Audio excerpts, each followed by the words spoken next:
আর হচ্ছে যে এই যে ইসরায়েলের উপরে যে যুক্তরাষ্ট্রের কোনো নিয়ন্ত্রণ নাই সেটা আরেকটা প্রমাণ আপনি এখন যেটা বললেন যে ইরানে সবাইকে মেরে ফেলতে চাইছে এরকম একটা পরিকল্পনা করেছে।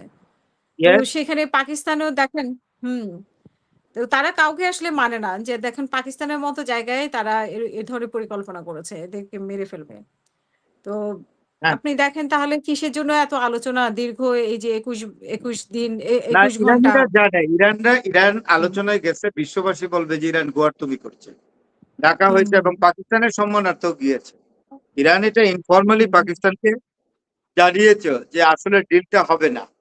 তারা এখানে একটা হুম, সময় কিনেছে, আমেরিকা সময় নিয়েছে, অর্থাৎ যেটাকে বলে একটু বাই টাইম, সময়টা কিনেছে। এর মধ্যে শুনলাম হুম, যে আরব সাগরে তারা এবং ইয়েতে আপনার পার্সিয়ান গালফে অনেক যুদ্ধজাহাজ নামিয়েছে আমেরিকা, হুম, এবং তাদের গ্রাউন্ডে ট্রুপস নামানোর সমস্ত আয়োজন জোরদার করছে। তো লাভ হবে না। হুম, আফগানিস্তানের মতো একটা রাষ্ট্র, যেখানে হুম, আফগানিস্তানের তালিবানরা বাস করে অনেক যুগ আগে, তাদের যে সেরকম সফিস্টিকেটেড আর্মস অ্যামুনিশনস কিচ্ছু নাই, তাদের অর্থনীতিও হুম, পঙ্গু, এবং তারা কয়েকটা হুম, রকেট লঞ্চার ছাড়া তাদের হাতে কিচ্ছু নাই। সে হুম, আফগানিস্তানেও কিন্তু আমেরিকান বাইডেন প্রশাসন বুঝতে পেরেছিল যে না, এইখানে অতিরিক্ত সৈন্য, এখানে মিলিটারি বেস রেখে কোনো লাভ নাই। কারণ আফগানরা এত শক্তিশালী, বিশেষ করে তালেবানরা কোনো পরাধীনতা মানব না। অন্য দেশের কোনো আধিপত্য তারা মানতে রাজি না। অত্যন্ত হুম, স্বাধীনতা প্রিয়। তারা শুকনা রুটি খাবে, তবু তারা স্বাধীন থাকবে। এই পরাধীন হুম, থাকা অবস্থায় তারা কুরমা পোলাও খেতে চায় না। ইরানিরা তো হুম, ইয়াদের মতোই, পাঠানদের মতোই আরো বেশি এক্সট্রিম। তো সুতরাং, হুম, এবং জিওগ্রাফি অত্যন্ত অত্যন্ত টাফ জিওগ্রাফি ইরানের, এবং আপনার আফগানিস্তানের। কেউ আমেরিকাতে থাকতে পারে না।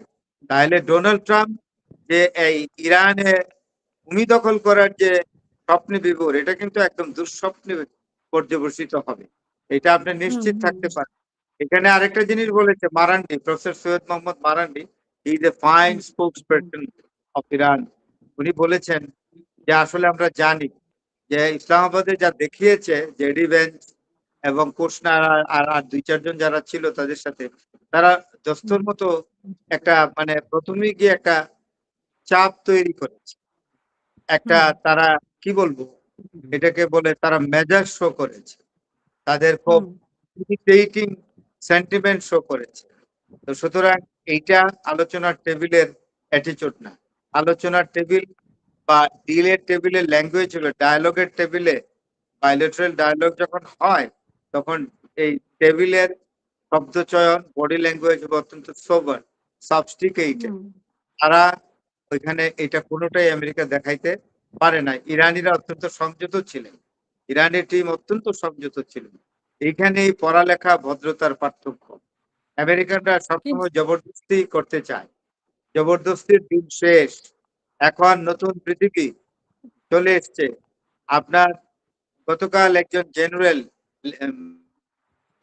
একটা রাষ্ট্রীয় কয়েকদিন আগে, এবং আপনি ওনাকে চেনেন, উনি হুম, বিডিআর এর দ্বিতীয় ছিলেন, নামটা বললাম না। কালকে ওনার সঙ্গে হুম, আমার ফোনে কথা হয়েছে, আমাকে বললেন প্রফেসর সাহেব পৃথিবী পরিবর্তন হয়ে গেছে। আমি আমার মনে হয় আপনি বুঝে গেছেন উনিকে।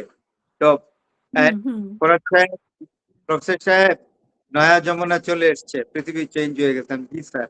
তো ইরান পৃথিবী চেঞ্জ করে দিয়েছে। Yes, Iran, by giving serious potential, courage and desperate attitude to the United States of America as well as Israel, Iran has brought about a change in the global order.